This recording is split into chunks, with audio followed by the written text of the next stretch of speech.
मैं सुरेंद्र सिंह विश्व हिंदू परिषद के संगठन मंत्री के नाते जुलाई 1983 में विश्व हिंदू परिषद के काम के लिए मैं आया। नेपाल बॉर्डर पर मेरी ट्रेनिंग हुई और मैं सुल्तानपुर ज़िले का संगठन मंत्री बनाया गया। वहाँ 1 साल रहने के बाद गोंडा जुलाई 84 में गोंडा संगठन मंत्री के लिए आया और वहाँ पहुँचा ही था कि 7 अक्टूबर 1984 से विश्व हिंदू परिषद का राम मंदिर आंदोलन शुरू हो गया। मैं नया था, काम करने का ऐसा मौका मिला, गांव-गांव, गली-गली उस आंदोलन के लिए जाना पड़ा। उस समय परिषद का काम ऐसा नहीं था जैसा आज है, लेकिन लोगों ने सहयोग किया। उसी दरमियान क्योंकि आंदोलन धीरे धीरे आगे बढ़ रहा था तो तमाम तरह की समस्याएं भी आ रही थी और लोगों का सहयोग जुटता जा रहा था। लेकिन उस आंदोलन के दौरान गांव-गांव में जनता का अपार सहयोग, इसलिए क्योंकि ये विषय लंबे काल से चला आ रहा था, इसलिए लोगों की रुचि। और विश्व हिंदू परिषद ने उसके पहले भी देश के अंदर 2-3 हिंदुओं को जोड़ने के लिए बड़े काम किए थे। एक एकात्मता यात्रा, भारत माता, गंगा माता और गौ माता का विग्रह लेकर के देश में 3 बड़ी यात्राएं और 59 छोटी छोटी यात्राओं के माध्यम से हिंदू समाज को जोड़ने का काम किया था। इसलिए देश में जागरण विश्व हिंदू परिषद का नाम हो गया था। चला तो उस समय सीता जी की जन्मभूमि सीतामढ़ी से राम जानकी रथ अयोध्या लाया गया। इसी जहां राम पैड़ी है, इसी सरजू तट पर लगभग 1 लाख लोगों ने एक संकल्प लिया था, आगे बढ़ो, जोर से बोलो, जन्मभूमि का ताला खोलो। यहां से मंदिर आंदोलन शुरू होता है। अयोध्या से लखनऊ उस रथों के साथ लगभग 1 लाख लोगों ने 8 अक्टूबर से 14 अक्टूबर तक पदयात्रा किया। लखनऊ के बेगम हजरत महल पार्क, जिसका नाम उसी समय संतों ने उर्मिला वाटिका दिया, वहां पर एक सभा हुई। उस दिन पूरा लखनऊ बंद था। लखनऊ के लोगों ने जैसी व्यवस्था किया था ऐसा अपने जीवन में मैंने कभी देखा ही नहीं था। बहरहाल सभा के बाद रथ आगे बढ़ता है। उसी बीच 31 अक्टूबर 84 को देश की प्रधानमंत्री श्रीमती इंदिरा गांधी की हत्या हो जाती। देश में थोड़ी अशांति हुई, इसलिए अपने रथ वो गाजियाबाद के कार्यालय पर खड़े किए गए। थोड़ी देर के लिए शांति रही। फिर उत्तर प्रदेश में 6 राम जानकी रथ बनाकर और हर ब्लॉक में 1 दिन का कार्यक्रम देकर के उसके कार्यक्रम संपन्न कराए गए। उसमें जनता धीरे धीरे मंदिर आंदोलन से जुड़ती गई। ऐसे कार्यक्रम चलते चलते फिर आगे एक बड़ा कार्यक्रम लिया। वो कार्यक्रम था शिला पूजन का, कि हम गांव-गांव में, देश में लगभग 6.5 लाख गांवों में हम शिला पूजन करेंगे। शिला पूजन के माध्यम से हर गांव से शिला आएगी जो राम मंदिर में लगेगी और हर हिंदू का 20 आना पैसा, उस समय गीत भी चला था, 1.25 रुपया दे दो भैया राम शिला के नाम का, राम के घर में लग जाएगा पत्थर तेरे नाम का। ऐसा करके इस देश में संग्रह का थोड़ा अभियान हुआ। शिलाएं, शिला पूजन का मार्मिक दृश्य, लोग सर पर शिला लेकर के गांव में घूमकर प्रभात फेरियां निकाल कर, क्योंकि प्रांत से जिला शिलाएं गई और जिला से हर गांव तक शिलाएं गए। उसी क्रम में वो वापस भी जिला मुख्यालयों पर आई। उस समय सरकार दूसरी थी, उन्होंने रोका कि हम शिला ही नहीं बनने देंगे, किसी भी भट्ठे में श्रीराम मार्का ईंट नहीं बन सकती थी, ऐसा प्रतिबंध लगा रखा था। लेकिन फिर भी देश के वीरों ने, हिंदुओं ने चोरी छुपे श्रीराम मार्का ईंट निकाली। देश विदेश के अन्य लोगों ने अन्य चीज़ों की री बनाकर भी अयोध्या पहुंचाया।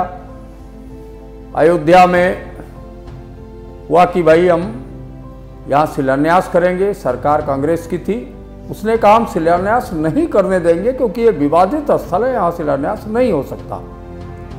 लगभग 1 लाख बजरंगियों ने सरजू के तट पर जब हुंकार लगाई, सभा किया, तो न्यायालय रात में बैठकर निर्णय देती है कि जिस स्थल पे हम शिलान्यास करना चाहते हैं वो स्थल विवादित नहीं है, वहां शिलान्यास किया जा सकता है। दूसरे दिन उल्लास हो गया। उल्लास के साथ यहाँ वो कार्यक्रम पूरा हुआ।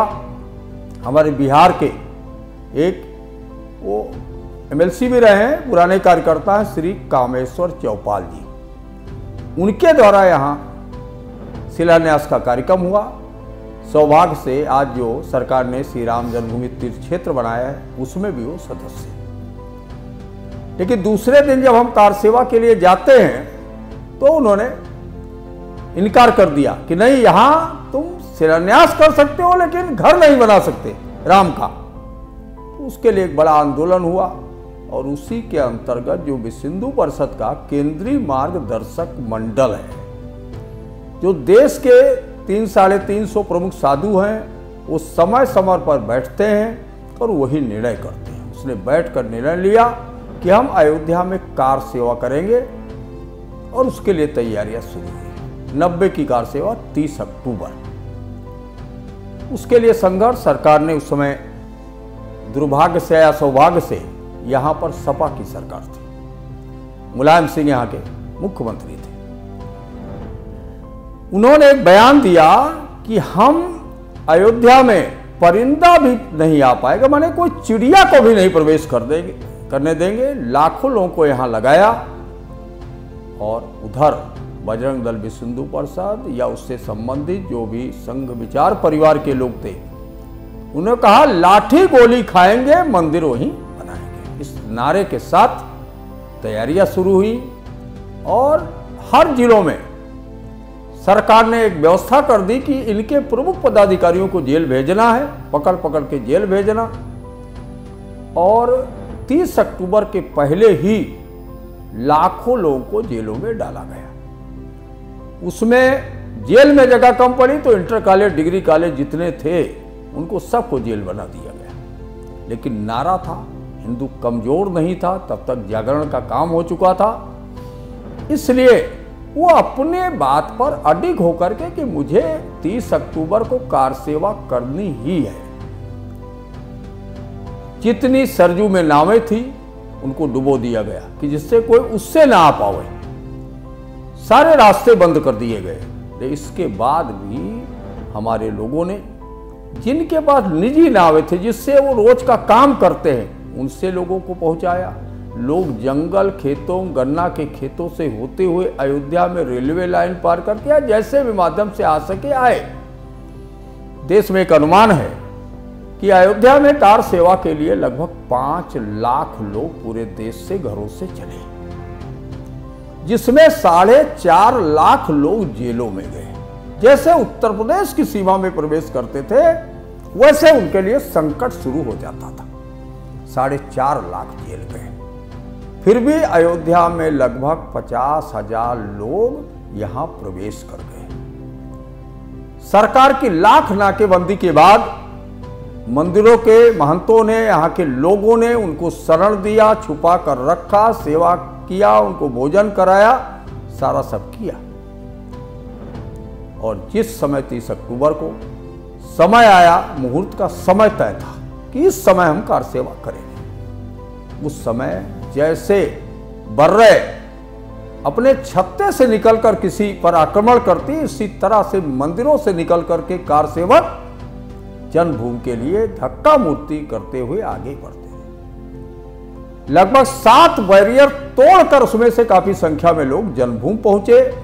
समय पर वहां पर भगवा ध्वज लहराया और सामूहिक एक सांकेतिक कार सेवा कर सके। लेकिन उसे समय किया, इससे सपा सरकार खींच गई। उन्होंने उस दिन भी थोड़ा सा आतंक मचाया। अशोक सिंघल जो इस आंदोलन के मेन सूत्रधार थे, उनके ऊपर भी लाठियों से हमला किया गया। और हमारे 2 नवंबर को शहीद गली, अयोध्या के अन्य स्थानों पर उस सरकार ने गोलियां चलवा करके तमाम हिंदू कार सेवकों की हत्या कराई। हत्या हुई और उसके बाद थोड़ा उसको आंदोलन को शांत किया गया, क्योंकि थोड़ा माहौल ऐसा बदल चुका था। सरकार ने उस समय कुछ एक संख्या दिया कि इतने लोग शहीद हुए हैं, इनको हम 1-1 लाख रुपए देंगे। विश्व हिंदू परिषद ने आह्वान किया कि ऐसे हत्यारी सरकार का पैसा कोई भी कारसेवक परिवार देश का कहीं का हो नहीं लेगा। विश्व हिंदू परिषद स्वयं ऐसे परिवारों को 1 लाख रुपए की व्यवस्था करके और देगी। तो उसके लिए देश के महानगरों में अयोध्या हुतात्मा निधि करके एक संगठन बनाया और उसके माध्यम से संग्रह करके उन परिवारों तक 1-1 लाख रुपए की सहायता उस समय विश्व हिंदू परिषद ने दी। घायलों को 25,000 से 50,000 तक सहायता 90 में उपलब्ध कराई। उससे थोड़ा आंदोलन रुका नहीं, चलता रहा, आक्रोश फैलता गया। फिर केंद्रीय मार्गदर्शक मंडल के साधु संत बैठे, उन्होंने तय किया 6 दिसंबर 92 को हम फिर कार सेवा करेंगे। उस समय थोड़ा केंद्र में तो नरसिंह राव की सरकार थी, उत्तर प्रदेश में कल्याण सिंह की सरकार थी और लोगों को अयोध्या आने के लिए कहा गया। तो अयोध्या में क्योंकि रोक न होने के बावजूद बड़ी संख्या में यहां लोग आए। उस समय जो जहां शिलान्यास हुआ था उस स्थान को हम और पूरे मैदान में एक बड़ी जनसभा में बड़े बड़े संत महंत विश्व हिंदू परिषद के पदाधिकारी सारे लोग इकट्ठा हुए। रुकने की व्यवस्था उसी तरह जैसे 90 में विश्व हिंदू परिषद ने किया था। 92 में अनुकूल परिस्थिति होने के कारण अयोध्या फैजाबाद स्थिति ये हुई कि एक कोल्ड स्टोरेज, संघा कोल्ड स्टोरेज को खाली करा के वहां भी हमने कारसेवकों को रोका। सारी व्यवस्थाएं की गई थी और जब वो समय आया 6 दिसंबर, उस समय मैं वहीं मौजूद था जहां ये ढांचा गया। हम लोग गेट पर थे, केंद्रीय फोर्स बुलाई जा चुकी थी, उत्तर प्रदेश की फोर्स, पैरामिलिट्री, लेकिन केंद्रीय फोर्स सब फैजाबाद, मंडी समिति इत्यादि में थी। यहां पर ये भाषण इत्यादि चल ही रहा था, तब तक एक घटनाक्रम हुआ। तो उस घटनाक्रम में क्योंकि 2 बैरिकेटिंग्स थी जन्मभूमि की, पहली पर कारसेवक चढ़ गए, वो पूरा भार आकर गिर गई। फिर दूसरे पे चढ़ गए, वो भी गिर गई। और जाकर लोगों ने कैसा काम किया है, तो ये हल्ला हुआ कि केंद्रीय फोर्स आएगी, इस काम को रोकेगी। तो योजना ऐसे बनी कि केंद्रीय फोर्स ना आए। तो लोगों ने उसके लिए विरोध प्रदर्शन भी किया। जो रास्ते थे फैजाबाद से आने के अयोध्या के, उस पर सभी कारसेवकों ने अवरोध खड़ा किया। अवरोध के साथ साथ हमारे जो कारसेवक आए थे, इन्होंने सड़क पर लेट करके उनको आने से रोका। पर हम लोग कहते रहे कि नहीं, मैं इसलिए नहीं जा रहा हूं, मैं तो देखने जा रहा हूं। पर रोका, मैं भी उसमें एक था। साकेत महाविद्यालय के सामने दक्षिण भारतीय लोग रुके थे, वो मेरी भाषा नहीं जानते थे। मैं था और हमारे जयकिशन जी नगर प्रचारक अयोध्या, वहां लेट गए। हम लेट कर उनको बताए कैसे लेटना है यहां, और वो लेट गए। बहरहाल यहां काम चलता रहा। धीरे धीरे एक गुंबज, दूसरा गुंबज, तीसरा गुंबज, ये कैसे दमी जो हुआ ये तो भगवान जाने, क्योंकि ना लोगों के पास सामान थे। कैसे वो लोग सर पकड़ कर उसको तोड़ना चाहते थे, सर पटक पटक करके। उसमें से हमारे 400-500 लोग ढांचे से नीचे गिरे और नीचे गिरने के बाद चोट खाए। लेकिन 90 की कार सेवा में जो धोखा विश्व हिंदू परिषद को मिला था इस आंदोलन में कि हमारे पास एम्बुलेंस नहीं थी, हमारे पास व्यवस्थाएं नहीं थी, वो व्यवस्थाएं 92 में विश्व हिंदू परिषद ने पहले से कर रखी थी। सरकारी जो सेवाएं थी वो थी। विश्व हिंदू परिषद के जो अभियान अंतर सेवा कार्य के अंतर्गत जो भी देश में एम्बुलेंस चलती है जिन राज्यों में, वहां सभी जगह से एम्बुलेंस बना के रखा था। सबसे पहले अयोध्या श्री राम हॉस्पिटल, यहां से कोई अगर और सीरियस हुआ तो फैजाबाद जिला चिकित्सालय, नहीं तो फिर लखनऊ। उसमें एक उदाहरण है, इस समय कारसेवकपुरम में श्री हजारी लाल जी रहते हैं, जो मॉडल में बैठते हैं। ये ऊपर से गिरे थे, इनके कमर टूट गई, पीजीआई में लखनऊ में इलाज करा के आज सेवा दे रहे हैं। ऐसे तमाम लोग घायल हुए। हमारे पास सुविधाएं होने के बाद, सरकार की सुविधाएं होने के बाद सभी लोग लगभग ठीक हुए। बहरहाल वो ढांचा गिरने के बाद आगे फिर कार्यक्रम बढ़ता है, धीरे धीरे व्यवस्थाएं आगे बढ़ती हैं, क्योंकि थोड़ा सा उत्साह उसके नाते ढांचा ढहने के बाद ये लोगों में और बढ़ गया। तब तक इस आंदोलन से करोड़ों लोग देश भर में जुड़ चुके थे। आगे बढ़ता है कार्यक्रम। फिर एक कार्यक्रम और लेते हैं जागरण का, कि हम बीच में एक घटनाक्रम और होता है जब कांग्रेस की सरकार थी कि हम राम सेतु को तोड़ेंगे। उस समय भी देश में संघ विचार परिवार ने एक बड़ा आंदोलन चलाकर, वो विदेशी कंपनियों से शायद उसका करार था और उस आधार पे वो जहाज आए और वो टूट गए, उससे कुछ मलबा निकला, उस मलबे को लाकर टुकड़े को फिर विश्व हिंदू परिषद ने पूरे जगह आंदोलन करके उन पत्थर को, जैसे कहते हैं राम के समय जब पुल बना तो पत्थर तैरते थे, वो पत्थर पानी पर आज भी तैरते हैं। एक कर पूरे देश में एक बड़ा आंदोलन चला करके और केंद्र सरकार को मजबूर कर दिया। उस समय सुप्रीम कोर्ट ने भी कहा जिससे हिंदू भावना आहत होती है, ऐसी सरकार, ऐसे काम को सरकार बंद करे। राम सेतु में भी एक बड़ी सफलता मिली।